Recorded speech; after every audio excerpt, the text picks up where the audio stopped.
৬,০০০-এর উপর নাগরিক গুরুতর আহত হয়েছেন, যার সংখ্যাগরিষ্ঠই সরকারি বেসরকারি বিশ্ববিদ্যালয়, বিভিন্ন স্কুল ও কলেজ পড়ুয়া ছাত্রছাত্রী এবং খেটে খাওয়া সাধারণ নাগরিক।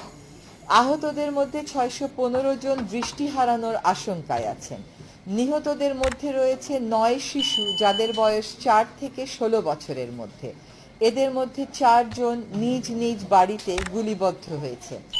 বাড়িতে গুলিবদ্ধ হওয়ার ঘটনা প্রমাণ করে কত নির্বিচারে গুলিবর্ষণ করেছে জনগণের নিরাপত্তার দায়িত্বপ্রাপ্ত আইন শৃঙ্খলা রক্ষাকারী বাহিনী। নিহতদের ৭৫ শিশু, কিশোর ও তরুণ, যাদের বেশিরভাগের শরীরেই প্রাণঘাতী গুলির ক্ষতচিহ্ন ছিল। এছাড়া বিভিন্ন সহিংস ঘটনায় হতাহতের মধ্যে কয়েকজন আইন শৃঙ্খলা রক্ষাকারী বাহিনীর সদস্য ও সংবাদকর্মীরাও রয়েছেন।